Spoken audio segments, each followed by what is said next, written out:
Hey everybody, Josh Sigurdson of World Alternative Media here, and we are joined by Bob Stanley and Erin Hoensch. Sorry if I pronounced that wrong. All right, perfect. And today we're going to be talking about Freos. I'm really excited about this, and I've talked many times before about how excited I am about EOS. Obviously, we've talked with Dan Larimer, we've talked with Jeff Berwick, we talked with a lot of people about EOS in the past because it seems to have the most fundamental ability to succeed, not just as a currency, but with its blockchain, all of the applications built upon it. And I wanted to go into Freos, so can you quickly explain what Freos is? Absolutely. If I can start off, Josh, I just want to say for the record, big fan, been loving your stuff for a long time, and I wish you all the success and want to help in any way. So you might notice that we switched the name to include the name EOS, and it was a deliberate move in that I would like to everyone to think of the two as one and the same. And I hope that Dan himself is a fan of Wham and watches this video, because I look forward to meeting him for the first time myself soon and talking about the synergies between our two products. So Freos is a DApp, is a decentralized app that is will run in the cloud on the EOS framework. And it is all designed to make the internet secure, free, and private, and to enable the crypto lifer mentality. Now, what, pray tell, is that?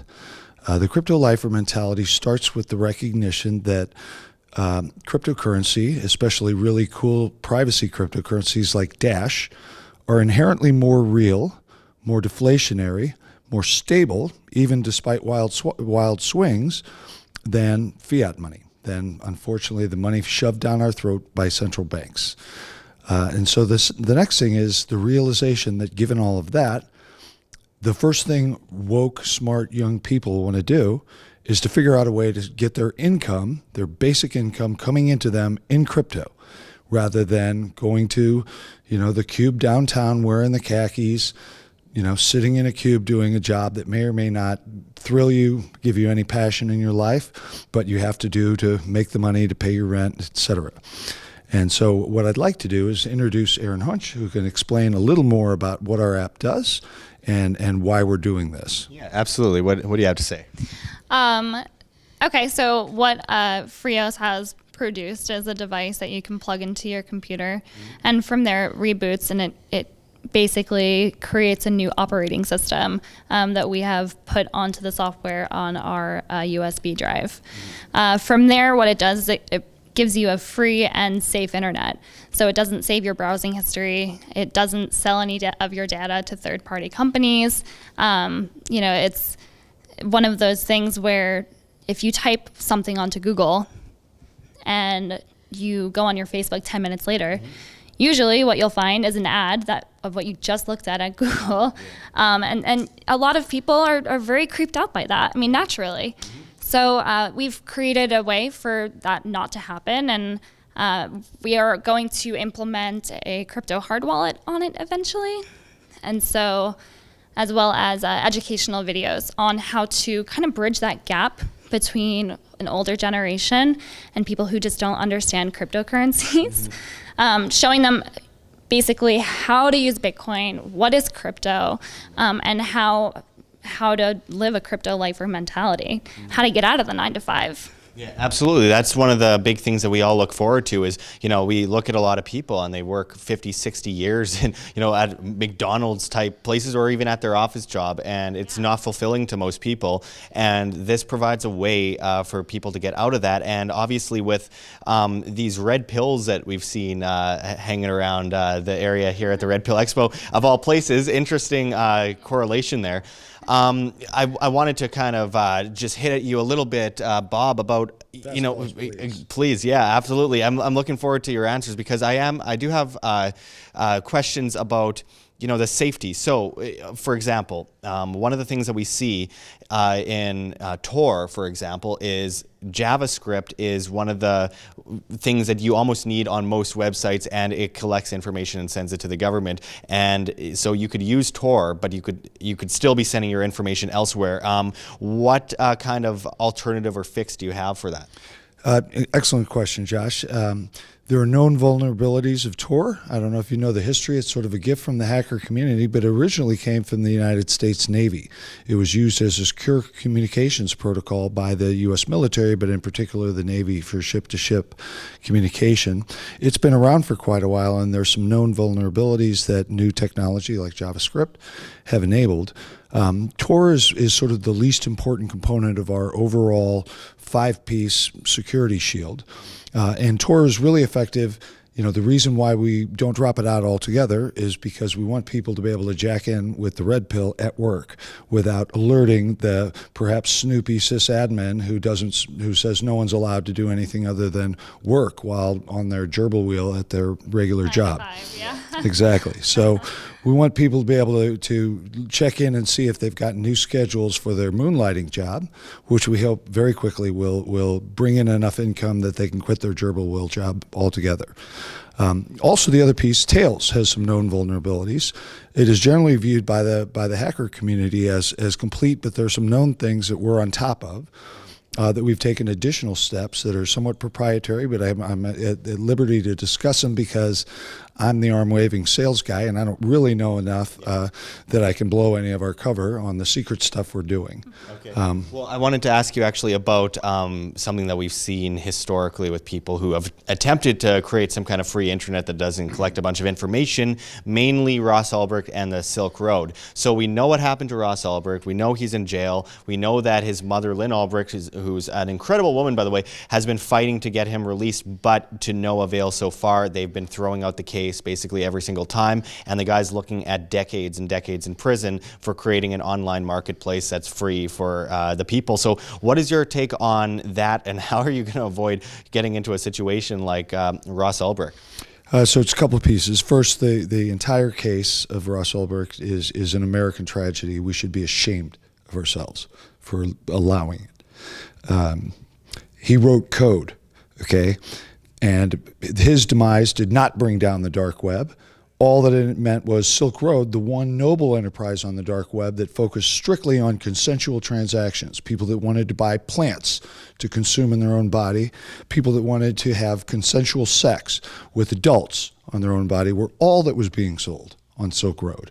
There are other sites on the dark web that sell stuff that is truly repugnant, morally repugnant, criminally repugnant stuff, and Ross wouldn't touch any of that. He was accused of murder for hire, didn't happen, and again, they picked the most noble guy on the darknet and persecuted him for writing computer software. Well, cases like that are the reason why the smartest kids in the world, that we are simply jumping onto their bandwagon. People like Dan Larimer from EOS have created software designs that are completely decentralized, which means it doesn't matter what government officials think about them. They can't shut it off. There's nothing they can do. The toothpaste is out of the tube, and it's unstoppable. And the sooner they realize they've already lost that broader war, the less frustrating it's going to be for all of these control freak, jackbooted thugs. Yeah, absolutely. And again, I love this idea. I love what it's built upon.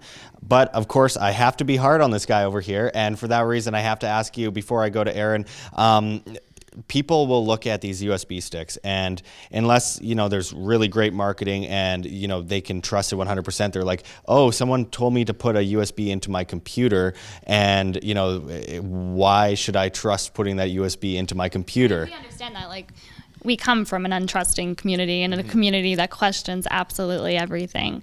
So as far as how do we get these people to put it into their computer? Hopefully just by creating a good enough product that people can, pass off in word of mouth and truly create something amazing that's going to free the internet. Yeah, sure. And obviously, for those wondering, of course, it's not like it installs this all on your computer. This is separate on the USB. It's an operating system on a USB drive. So once you plug that into your computer, it changes everything. And so with that, I know you did mention a marketplace. I didn't. But we will have an online marketplace where you can trade goods and services for cryptocurrency for Dash. Great. So, yeah. Excellent. I should back up and say I violated the most important rule in software development. I've been a software guy for 30 years. And, the smart way to do software is to wait until the programmers say it's done, have it UAT'd by a whole team of UAT people, and then start marketing it. However, my great associate, Paolo Bonadine from Italy, we were at the Anarchaforco event, which follows the Anarchapoco festival down in Acapulco. And Paolo came up with a brilliant idea. I had said, Paolo, he designs how to 3D print really cool stuff for automobile manufacturers, I think for Maserati. And so I said, design us a case for our USB stick. And Paolo, I walked out at this event, and from 100 yards away, he had a grin about this big, like Cheshire Cat grin on his face. I went over to him and said, "What's up, bro?" And he said, "Bob, it's clear it has to be a red pill." And like an epiphany, it hit me. We're going to hand out red pills, and we're already planning to go to the Red Pill Expo because G. Edward Griffin is my biggest hero, number one. And so I put us on the hook. I called the development team and said, "Sorry, guys. I know normally you tell me when to start rocking. We're on the hook, and we have to have products." So our MVP product, our minimum viable product, has a very limited functional set. We think that it's all very tight. We're using Keybase for secure communications, which I track every day to see if any hackers are claiming that Keybase has been violated or broken. To date, everyone says it's NSA-proof, chat and group chat. Our future product will be on EOS, and we'll be able to take advantage of the incredible features of that platform. So we will be basically forking JavaScript to say we're going to enable JavaScript, but internally in our system, so that you're not running other people's JavaScript code. It might mean there's still some websites you're not going to be able to go to run their stuff because we can't trust their Java code, and we're not willing to write ours to replace it. And very importantly, will be an arms race, an evolutionary process that will never end, that we're enabling more features within the software. We're not going to allow something within what we call our green lines, that if you stay within the green lines, you're safe. And a big feature of this is, this sort of started because back in August, my dad said, "Can you explain Bitcoin to me?" My dad's a brilliant guy. He's a leading academic radiologist, now retired, and he's very smart, but I explained it to him and he got it, but he said, "So can I get into it? Can you tell me how to get into it?" And I said, there's still so much peril in getting into this, and so many frauds and so many ways that people will try and hustle you out of your Bitcoin, that no, you can't, Dad. Let me learn some more and let me see if I can help you. And then, the realization hit me, if my dad needs the crypto easy pill, so do 50 million more people. And that was the genesis of this whole product. I want to make getting into the crypto space, and in particular, becoming a crypto lifer, super easy. Stay between the green lines. You will never get robbed. Your identity will never be stolen. And your privacy and personal information is not being pimped out by media whores like Facebook, Alphabet, Google, Twitter, ever again. Absolutely. And as we start to wrap it up, I wanted to ask you, Erin, what makes you so passionate about getting involved in this? So I've been in the crypto space since 2014, when I got a call out of the blue from somebody, and they said, "Well, I want to host a Bitcoin meetup." I was working in a sales department at a hotel. And I was like, "Okay, yeah, let me put you on hold."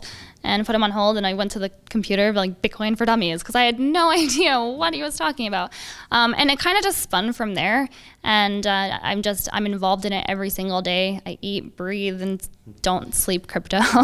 And just learning more about it, not only is it incredibly worthwhile for people who want to get out of that hamster wheel and build a life for themselves. I've seen people on Twitter talk about, I was so broke, and then I invested in Bitcoin, and now my family doesn't have a lot, but they have something. So that's super inspiring. And but God, the technology behind every single crypto is amazing. It is. So I've made it kind of my goal to try to educate as many people as possible. I host meetups in Las Vegas, and tell them about the girls.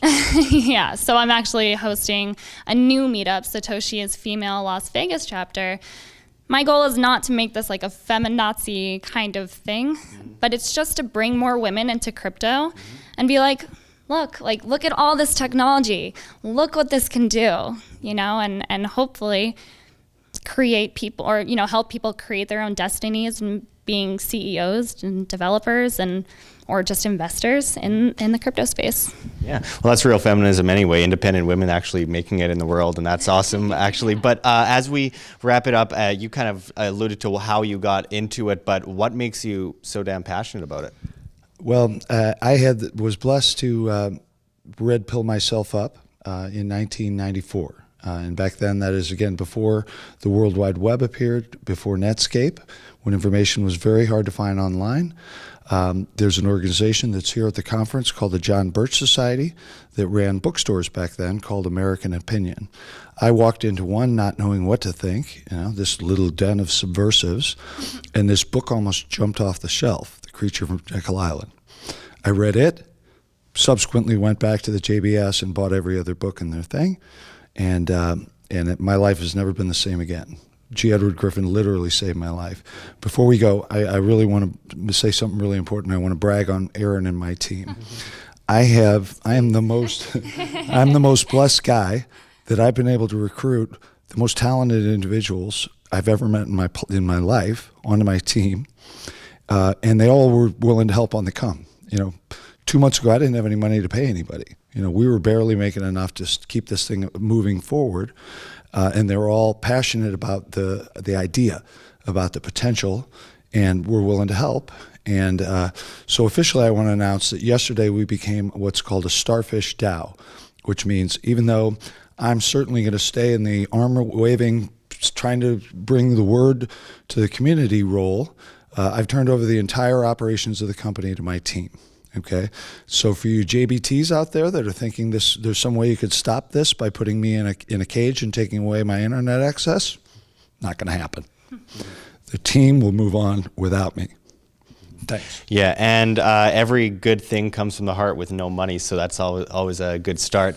Yeah, so finishing it off, where can people get involved? What can people do? Where can people go?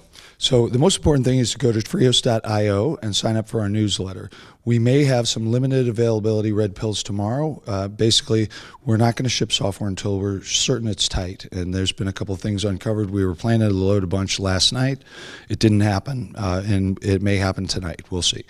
But whether we ship red pills today or not, everyone who's on our newsletter gets first access to them, and we'll ship it to you.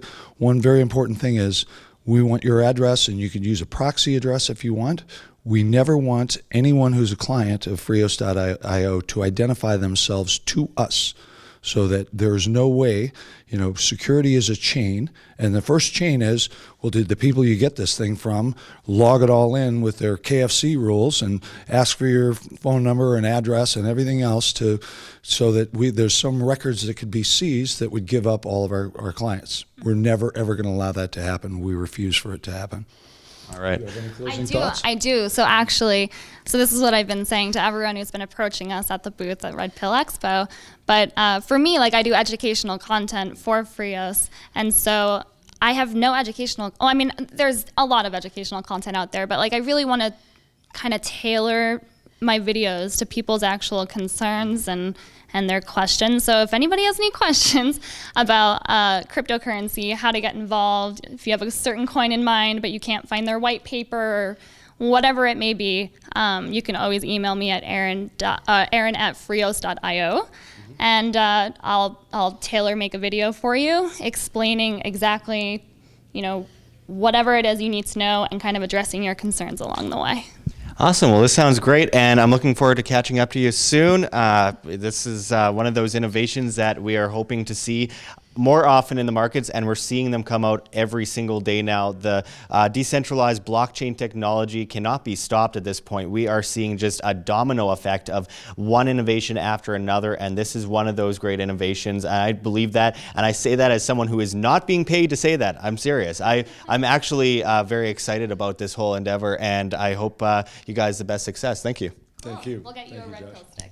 Like what you see here, WAM? Don't forget to check the links below. GoFundMe, Patreon. We can't do it without you. Any donation is very much appreciated, especially as we are so overwhelmingly demonetized and censored by YouTube as the ADL comes in and flags all of our content as hate speech. Also, check our Bitcoin address in the description as well as on the screen for you to scan if you please. And also find us at steemit.com at Josh Sigurdson, the future of social media, where you get paid in the upvote of your post in Steem, the cryptocurrency. But until next time, this is Josh Sigurdson signing out from World Alternative Media. Find the truth, be the change.